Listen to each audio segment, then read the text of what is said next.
All right, fuck the formalities. Let's get straight to the meat and potatoes here. You want to know how Harry Styles went from singing about, like, teenage bullshit to sounding like he stole his dad's old vinyl collection? Right. It's a wild shift, man. Yeah, we're diving deep into his first solo album, the one from way back in 2017, the one that made everyone go, wait, Harry Styles can actually, like, sing. It's a hell of a turn. One Direction goes kaput, Zayn's already off doing his own thing, and then Harry's like, fuck this pop shit, I'm gonna be a rock star.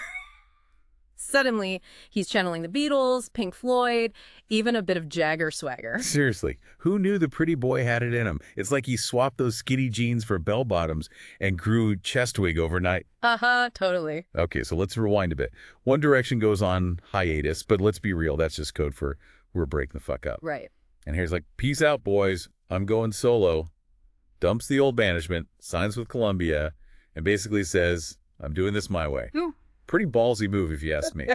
Oh, absolutely. He could have just turned out some more radio-friendly pop, kept the fangirls happy, but he decided to go for something riskier, something with, more balls. Yeah, like you were saying, I'm not that boy band puppet anymore. I've got shit to say.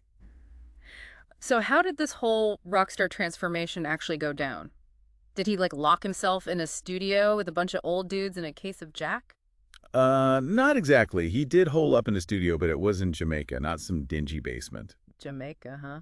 Sounds a bit more glamorous than I pictured. Yeah, and instead of old dudes, he had Jeff Basker producing. The guy who's worked with everyone from Kanye to Bruno Mars. Oh, shit, that Jeff Basker. Talk about a musical chameleon. Right. They spent 2 months writing and recording, surrounded by this, eclectic crew of musicians. I bet those sessions were wild. Sounds like a rock and roll fantasy camp. Okay, so the album finally drops in May 2017. What's the reaction? Are the critics creaming their pants? The critics? Let's just say they were, confused. Confused. What the hell does that mean? Some were totally blown away, praising his talent, saying he's got the guts to do his own thing. Makes sense. But others were like, what the fuck is this? Is he trying to be Bowie, Elton John, Mick Jagger all at once? They called it unfocused, derivative, even dad baiting, like he was trying to win over, middle-aged dudes still clinging to their vinyl collections. Dad baiting. What a Yeah. bunch of pretentious wankers. But hey, at least they all agreed on one thing, right? Harry can actually sing. Oh, yeah, there's no denying that. The dude's got pipes. He can belt it out like a seasoned rock star, but he can also, pull back and get all soulful and vulnerable. It's kind of surprising. So what kind of shit was he singing about? Was it all teenage heartbreak and angst, or did he get a little, deeper? Oh, he definitely went deeper than your typical boy band crap. We're talking about women, relationships, loss, the search for connection, heavy stuff for a 23-year-old who used to sing about holding hands and candy. Damn. So he was really trying to shed that teeny bopper skin and show the world he's a grown-ass man with something to say. What about the music itself? Did it all sound the same, or did he mix it up a bit? He threw everything but the kitchen sink in there. You've got soft rock, glam rock, even a touch of country twang. It's like he took all his favorite classic rock albums, threw them in a blender, and hit pulse. Okay, hold up. You're telling me this album sounds like Bowie meets Elton John with a side of Fleetwood Mac? That's a wild combo. And get this, he actually performed with Stevie Nicks. Talk about a rock and roll dream come true. Shit, that's pretty badass. So, we've established that Harry went all in on the rock star thing. But did it actually pay off? Did the album flop harder than a fish out of water? Nah, it was a fucking smash. Top charts worldwide. #1 in the UK, US, Australia, basically everywhere. He was racking up platinum certifications like it was nothing. Not bad for a guy who used to sing about puppy love. All right, hold on a second. Before we get to all the success and critical wanking, we got to talk about Kiwi. That song is pure rock and roll swagger. It's got that raw energy, that I don't give a fuck attitude. It makes you want to break shit. Kiwi is definitely a wild one. Driving beat, crunchy guitars, Harry's voice just dripping with, charisma and a hint of danger. Right, and it's supposedly about a fling with a New Zealand model who later claimed Harry was the father of her kid. Oh, yeah, talk about a scandal. Wait, what? He knocked up a Kiwi model. That's some serious rock star shit. He never confirmed or denied it, which, just adds fuel to the fire. Damn, that's juicy. But even without the baby mama drama, Kiwi is a killer track. It's like a shot of adrenaline straight to the heart. Absolutely. It's that rebellious, carefree spirit of classic rock. Showed that Harry wasn't afraid to push boundaries, embrace a more, edgy image. Yeah, no more Mr. Nice Guy. But let's not forget, this album wasn't all about sex, drugs, and rock and roll. There were some surprisingly deep moments, too. Right, it wasn't all just surface level stuff. Okay, so we've got the rock star swagger, the scandalous love affairs, and the deep, introspective moments. This album sounds like one hell of a ride. But before we go any further, let's rewind a bit. You mentioned it top charts all over the place. Give us the juicy details. Well, it debuted at #1 in both the UK and the US. No shit. Yeah, and in the US, it sold over 230,000 units in its first week. That's more units than, well, a lot of units. Holy shit. That's impressive. So it wasn't just hype. People were actually buying this thing. They were buying it, streaming it, downloading it, you name it. Went platinum in the UK, the US, Australia, Canada, Italy, Brazil. The list goes on. It was a global phenomenon. Okay, so commercially, this album was a smash hit. No doubt about it. But what about its legacy? 5 years later, is it still relevant, or has it faded into obscurity? Now that's where things get really interesting. Okay, so we've covered the impact, how this album pissed off some critics and made Harry a shit ton of cash. Let's break this fucker down, track by track. What exactly did this rockstar makeover sound like? Well, we kick off with Meet Me in the Hallway. It's a slow burner, almost hypnotic, with these twanging guitars and a kind of psychedelic vibe. Okay, so we're easing in, not exactly a face-melting opener. What's the lyrical vibe? Harry crying over some lost love or what? More like a feeling of longing, searching for connection, you know? It sets the tone for the whole album, this feeling of searching. It's not just singing, it's like he's reaching out. Damn, that's kind of deep for a guy who used to sing about how irresistible he was to teenage girls. But let's get to the song everyone remembers, the one that launched this whole solo career. Sign of the Times, of course. A fucking epic ballad, a powerhouse of a song. Yeah, this one's got that Queen vibe, those soaring vocals. But what's the sign he's singing about? Is it like the apocalypse or just a bad breakup? There are a lot of interpretations, but it feels like he's tapping into that feeling of uncertainty, the world being kind of messed up. It's not just personal, it's societal. So we've got longing, heartbreak, potential apocalypse. Is there any room for just plain fun on this album?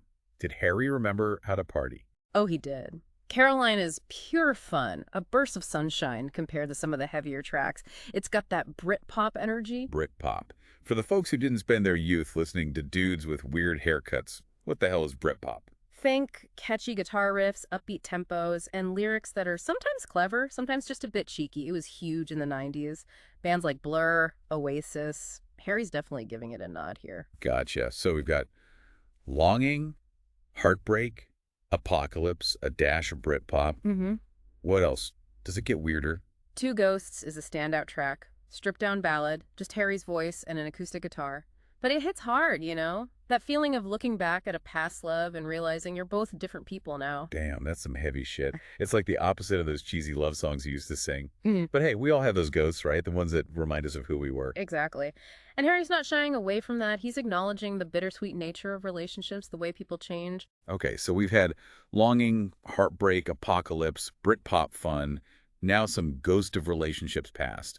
This album is all over the place, in a good way. What else you got? How about a bit of sweetness? Sweet Creature is a classic love song, pure acoustic goodness. It's not about fireworks and passion. It's about that quiet comfort. Okay, so after all that angst and drama, Harry's reminding us that love can be chill too. Exactly. It's about finding that safe haven, that person who just gets you. It's a nice change of pace from the heavier themes. All right, I need something to wake me up after all that sweetness. What's next? Give me someone with a little bite. Only Angel is the one for you. Pure rock and roll adrenaline with heavy drums, screaming guitars. Harry's practically snarling on this one. This is the I don't give a fuck anthem. Okay, now we're talking. This is the Harry Styles I was waiting for. What's the lyrical vibe? Is he singing about a literal angel or something more earthly? Let's just say it's about that intoxicating feeling of attraction, the kind that makes you do stupid shit. Sounds like my kind of song. But let's not forget the one that caused all the baby mama drama. Ah, Kiwi. Fan favorite. A chaotic mix of rock swagger and tongue-in-cheek lyrics. Driving beat, crunchy guitars. It's like he's channeling Mick Jagger with a touch of punk rock. And this whole song might be about a fling that resulted in a secret love child. The man's got gang, I'll give him that. It definitely adds another layer to the song, doesn't it? A glimpse into that rock star lifestyle. Right, so we've had longing, heartbreak, apocalypse, Britpop fun, ghost of relationships past, sweet tenderness, and now rock and roll fueled by lust and maybe some tequila. What else is on this musical menu? How about a little introspection? Ever Since New York is a melancholic piano ballad, one of the most personal songs on the album. It's about dealing with grief. It's raw, honest, and heartbreaking. Damn, that's heavy. Anything specific happened to inspire this song? Rumors say it's about his stepdad, who died around that time, but Harry's never confirmed it. Powerful stuff, even without knowing the exact backstory. Shows that even behind all the swagger, there's a real person there. Absolutely, and that vulnerability is what makes him so relatable. He's not afraid to show his scars. Okay, I'm ready for something to shake off the sadness. Hit me with something funky. Woman is the perfect antidote. It's got that funky bass line, bluesy guitar riffs. Harry's voice is all lust, jealousy, maybe a little anger. It's a gritty, soulful exploration of desire. So it's a little less sweet creature and a little more fuck you. I like it. Exactly. Raw, honest, and doesn't shy away from the complexities of relationship. This album keeps getting more interesting. What's the last stop on this roller coaster? Let's end with From the Dining Table, the closing track. It's quiet, heartbreaking, just Harry's voice and an acoustic guitar, the aftermath of a breakup, the loneliness, the regret. Damn, that's a punch in the gut. It's like he's stripping away all the rock star posturing and just laying bare his soul. And it's a powerful way to end the album. It leaves you with this feeling of quiet contemplation. All right, we've been through it all. Longing, heartbreak, rock and roll anthems, quiet confessions. This album's like a journey, man. It's a testament to Harry's growth as an artist. He's exploring what it means to be human. Yeah, it's safe to say Harry passed the solo test with flying colors. This album was a statement. But before we get into all that, let's take a quick break. When we come back, we'll dive into the album's legacy, its impact, and whether those grumpy critics ever admitted they were wrong about Harry Styles. Okay, so bottom line, did this album actually turn Harry Styles into a legit artist? Or was it just a phase, like a rock star costume he got bored of? It's easy to be cynical, you know. Boy band, pretty boy goes rock. But you gotta hand it to him. He could have kept riding that teeny bopper wave for years, but he actually took a risk. Yeah, he didn't exactly play it safe. Some critics called it, what was it, dad baiting? I think it's more than that, though. There's a genuine love for that classic rock sound in there. Absolutely. And it worked, man. He exposed a whole new generation to bands they might have never listened to otherwise. Kids are digging Zeppelin and Bowie because of this album. That's some serious cultural influence. It's like he's a musical archaeologist, digging up these old gems and showing them off to a new audience. But let's talk about Sign of the Times again for a sec. That song felt different, almost prophetic. Was that just a calculated move to be taken seriously, or was there something more to it? I think it was both, honestly. He's a smart guy. He knows the music industry.